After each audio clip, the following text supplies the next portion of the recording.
Set in Python. Use curly brackets to create a set. Set unique features are: set does not have indexing, means the values are stored randomly.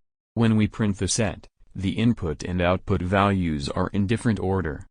So we can't use indexing.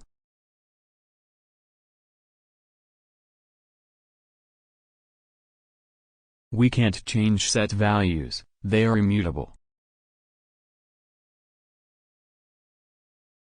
And they don't store duplicate values, which is repeated values.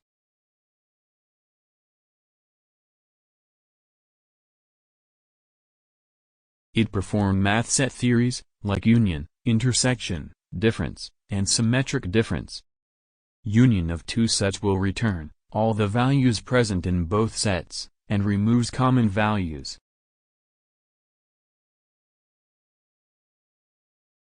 The intersection of two sets will return only the common values in both sets.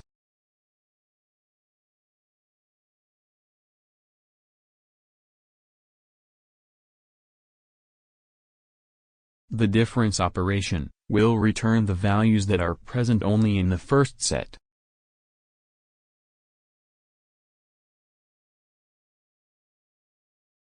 The symmetric difference operation will returns the values that are unique in both sets.